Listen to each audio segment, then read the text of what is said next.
Well, good morning, ladies and gentlemen from Southern Oregon. October 1st, Wednesday, October 1st, and I like to say this is the first day of the final quarter of 2025. Just like a basketball game, we got 4 quarters and we're entering into the final one. Now's the time to turn up the jets, finish strong, and we have a lot of that here on the channel coming up. We got plenty of racing. We have a little bit of off season. Got a mix of a lot coming up here for October, November, December to finish off 2025. And I'm ready for it. I'm ready to get back racing because September was a little bit of a slower month for myself. But anyway, started this morning, getting prepared for the Tulare Thunderbowl. Was watching some film first thing, waking up just kind of from our previous races at the Thunderbowl and trying to learn as much as I can because we have 4 races coming up. We got this weekend, which is actually 5 because we're running the 360 and the 410 this Saturday with Tarlton. Double duty. I'm like stoked to run double duty. And then we're back for Trophy Cup. That's 3 nights and really good money every single show. So Tulare's a place. If you can run well there all season, I mean, I don't want to say it's Knoxville or Eldora level, but between some of their bigger races, you can bring home some good money in the sport. Those bigger shows kind of make or break your season. So watched some film this morning, also got up early and went for a run. Guys, way too early to be running. I don't even really like running, but today I get to run. All right, let's go get 3 miles done. Enjoying some time here in the Northwest. So people sometimes ask like why I love the Northwest. You know, I really love where I'm from in the state of Oregon. We have all 4 seasons here. And I will say, even just as a kid, like you don't like when it rains every day, but when it's the beginning of rainy season and you've had 100-degree days over and over, and you just have like this misty, like it smells really good. It's just like refreshing. I don't know. This is like a normal morning in the Northwest. I love it. I love it for a couple days at least. So yeah, get ready for this weekend. I'm gonna head inside the race shop though. I got some orders to do. Again, you guys have been supporting the team in many ways through our diecasts and t-shirts and all that. And I showed you that one of our recent videos, so we'll kind of skip over. But first thing too, I also gotta yank my seat out of the 18T.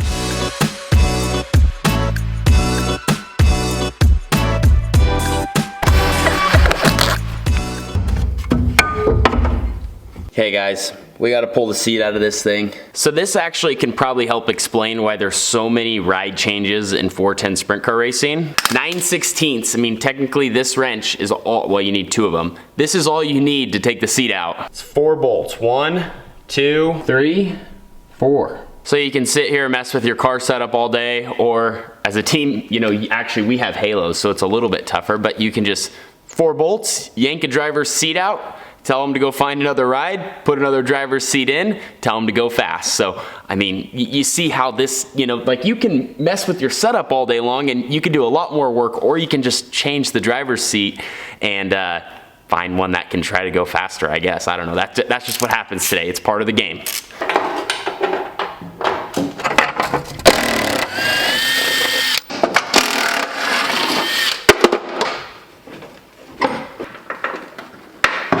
So this is the only issue, and I'm not complaining about having a halo, but when you have a halo, it's more difficult to get the seat out. You can see the halo, so it won't fit through the top here. And then with all the stuff in the cockpit, steering box, the 2-sided knee guard, shifter cable, like I can't get the seat far enough forward. So this means we have a few extra steps getting the seat out, but it's good news for me with my size, my seat, everything in the cockpit, my car. To fire me out of the 18T, you're gonna have to start taking the car apart. So that should buy me a little extra time, because not only would a team be mad having to fire a driver, but they also have to be mad, you know, having to take all the stuff apart to get their seat out. So again, that'd probably get me a couple extra shows.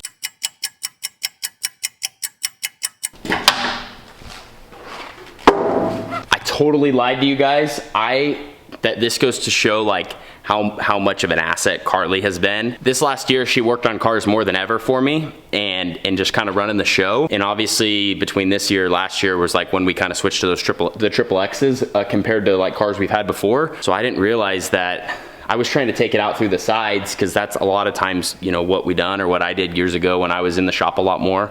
And this thing just popped right out the top. I told you guys it wouldn't go that way, and it did, so I was completely wrong. I even took stuff apart in the cockpit, and not much, just like the knee guard and shifter handle and all that, but seat came right out through the top.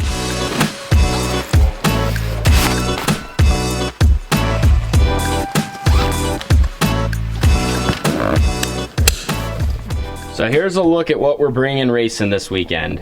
I mean, I'm sure there'll be a little bit more, like I gotta pack clothes and stuff like that, but this is kind of more the difference. Obviously, you guys see when we go racing with the 18T. Carly, my mom and dad, team, family, like everyone, we bring a bunch of stuff, right? When you obviously have the rig and you got the spare car and you got the car and the meal and the tools, and like the amount of preparation that goes into sprint car racing is actually amazing. Fans don't even get to see 10% of it, and that's why we kind of try to do this to show you guys. But getting the opportunity to go drive for another team, I have my seat, my Butler built seat. I got my steering wheel. This is like my baby. Like, I have to have my steering wheel when I go drive other people's cars. I love my Joe's wheel. It's like simple. It's got my grip tape on it. I basically use like a lizard skin. It's like a lizard skin that you would put on a baseball bat. Helps kind of so my gloves don't wear out as quick too. And then I got my gear bag. So fire suit, helmet, gloves, receiver, you name it.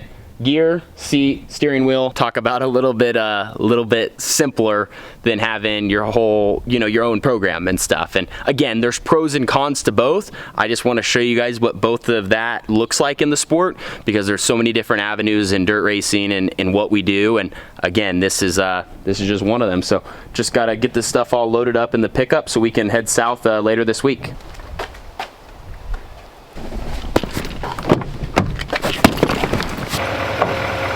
Rainy season, my poor truck needs a bath. This thing was all clean, and then like 2 days of rain, and now everything's all muddy. Good thing we're dirt track racers, we're used to that.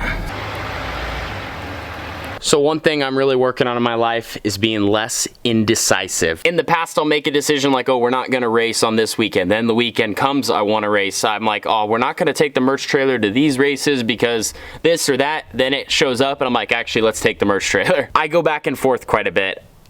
Anyway, if we're going racing, probably taking the merch trailer. If we can go racing, we want to go racing. You guys get the point. So anyway, it's Wednesday. We need to load this thing up. Gonna take it down to Tulare. We're gonna try to bring it to the rest of the races this season. We're kind of in California, which sometimes can be a little bit slower. Sometimes we don't always have the fan counts out here, but at the end of the day, we love all of the THR people, and we're gonna bring the merch trailer. So it's time to get this thing loaded. You guys can tell the merch trailer is like basically empty because we cleaned it, or I should say my mom, she actually went through, she cleaned it all up almost like we were putting it away for the winter, and now I want to go take it to like 5-6 more races. So again, the indecisiveness, we're getting it all loaded back up.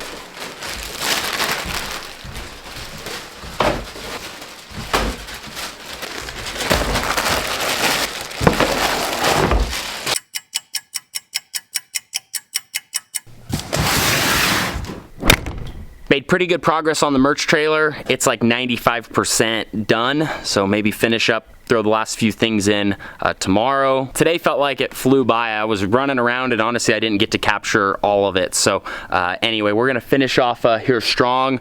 Think I wanted to get a good workout in earlier. I did not, obviously I got to run, but would like to go back to the gym, so I think that's where I'm gonna be headed next. So it is getting a tad bit late, trying to get going here. One thing though I real quickly just wanted to kind of talk about, I always try to be honest with you guys, with what's going on in my career, where I'm at on things. And we've talked a lot about silly season recently and, my own program. Obviously, I'm getting ready to go back and run with Tarlton for some shows. There's just so much going on in the sprint car scene right now. It's actually almost hard to keep up with. Like, it feels like every time you open up your phone, something is different.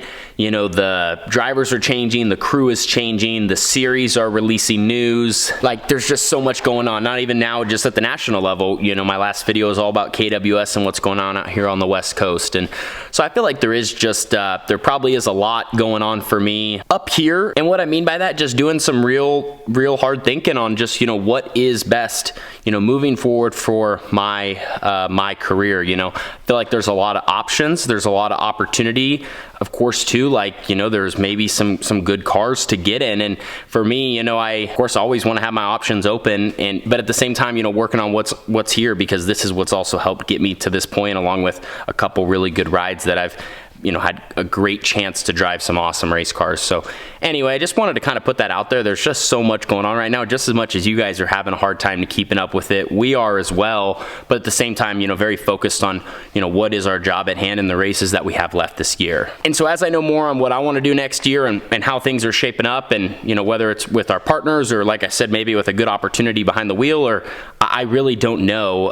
Again, like I think for a lot of drivers, you just always do your best to keep your options open and work really hard at what our careers are, and you just never know, because just as much as things are changing in front of our eyes, they could change for each of us.